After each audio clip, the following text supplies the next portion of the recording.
మీలో ఎంతమంది చెస్ గేమ్ని ఇష్టంగా ఆడతారు? ఇప్పుడు నేను చెప్పబోయేది వింటే మీరు కొంచెం షాక్ అవుతారు.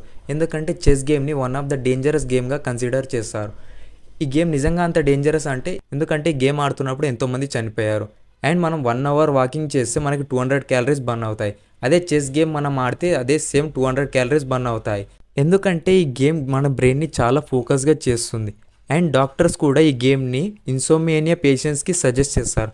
అంటే ఎవరికైతే నిద్ర రాకుండా బాధపడతారో వాళ్ళని 1 గంట చెస్ ఆడమంటారు. దీని గురించి మీరేమనుకుంటున్నారో కింద కమెంట్ చేయండి.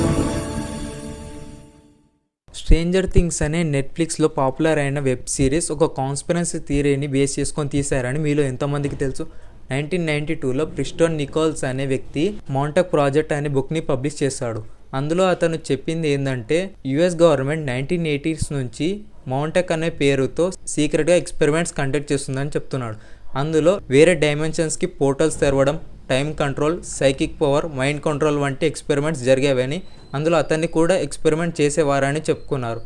స్ట్రేంజర్ థింగ్స్కి ఒరిజినల్గా అనుకున్న పేరు మాంటాక్ ప్రాజెక్ట్. ఈ ప్రెస్టోన్ నికోల్స్ అనే వ్యక్తి ఇంటర్వ్యూస్ ఇప్పటికీ యూట్యూబ్లో ఉన్నాయి, ఇంట్రెస్ట్ ఉంటే చూడండి. అలాగే కంటెంట్ నచ్చితే ఫాలో కొట్టడం మాత్రం మర్చిపో. స్టీవెన్ ఫిలిప్స్ అనే ఇతను ఏ తప్పు చేయకుండా 24 yearsగా జైల్లోనే ఉన్నాడు. కానీ కోర్టుకి ఇతను నిర్దోషని తెలిసి రిలీజ్ చేసింది. అప్పటికే ఇతను జైల్లో ఉన్నప్పుడు తన వైఫ్ తనకి డివోర్స్ ఇచ్చింది. కానీ తర్వాత కోర్టు తనకి నష్టపరిహారంగా $6 million అంటే 50 crores ఇచ్చింది. ఈ విషయం తెలుసుకున్న వైఫ్ తన దగ్గరకు వచ్చింది. కానీ స్టీఫెన్ తనని వద్దనుకున్నాడు. దీని గురించి మీరేమనుకుంటున్నారో కింద కమెంట్ చేయండి. ఇక్కడ కనిపిస్తున్న ఒక బిలియనర్ని చూడండి. ఇతను ఎంత సింపుల్గా ఉన్నాడు. కానీ ఇతను తన ప్రైవేట్ జెట్ అండ్ మ్యాన్షన్ని ఒక జోక్ వల్ల అమ్మేసుకున్నాడు. ఇతని పేరు గెరాల్డ్ రాత్నర్. ఇతను ఒక పెద్ద జ్యువెలరీ కంపెనీకి చైర్మన్. కానీ ఈ కంపెనీ ఒరిజినల్ జ్యువెలరీని కాకుండా ఒరిజినల్గా కనిపించే డూప్లికేట్ జ్యువెలరీని తయారు చేస్తుంది. అది కూడా లో ప్రైస్కి. జనాలు ఇది తెలిసి కూడా కొంటున్నారు. ఒక్కరోజు ఇతనికి స్టేజ్ మీద కొందరు ఇలా అడిగారు, మీ ప్రోడక్ట్స్ని మీరు ఎలా లో ప్రైస్కి సేల్ చేస్తున్నారని. అతను జోక్గా, జనాలు లో క్వాలిటీని కొంటే మమ్మల్ని ఏం చేయమంటారని జోక్ చేశాడు. దీంతో జనాలకి నిజంగానే ఇవి లో క్వాలిటీ ప్రోడక్ట్స్ అని కొనడం మానేశారు.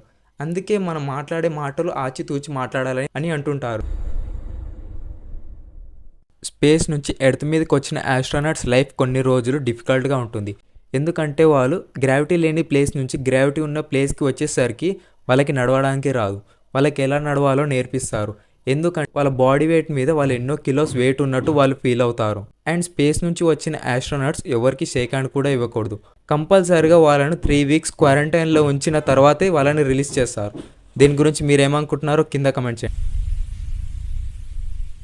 లీడ్ అనే మెటీరియల్ని గోల్డ్గా కన్వర్ట్ చేస్తారు. స్విట్జర్లాండ్కి చెందిన CERN అనే గ్రూప్కి చెందిన సైంటిస్టులు పీరియాడిక్ టేబుల్లో ఉన్న 82nd ఎలిమెంట్ లీడ్ని పీరియాడిక్ టేబుల్లో ఉన్న గోల్డ్గా కన్వర్ట్ చేస్తారు.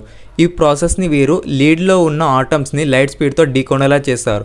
దీంతో పీరియాడిక్ టేబుల్లో ఉన్న 82nd ఎలిమెంట్ లీడ్ పీరియాడిక్ టేబుల్లో ఉన్న గోల్డ్గా కన్వర్ట్ అయ్యింది. ఈ ప్రాసెస్ని యూజ్ చేసి ఎక్కువ మొత్తంలో గోల్డ్ని తయారు చేసుకోవచ్చు అని అనుకోదు. ఎందుకంటే సైంటిస్ట్కి ఒక చిన్న వెడ్డింగ్ రింగ్ తయారు చేయడానికి 10 million years పడుతుంది. ఈ ఎక్స్పెరిమెంట్ కండక్ట్ చేసింది జస్ట్ నాలెడ్జ్ పర్పస్ మాత్రమే. భూమి లోపల ఉన్న గోల్డ్ ఎప్పుడు దాని వాల్యూ దానికే ఉంటుంది. దీని గురించి మీరేమనుకున్నారో కింద కమెంట్ చేయండి. అలాగే కంటెంట్ నచ్చితే ఫాలో కొట్టడం మాత్రం మర్చిపోకండి. జై హింద్.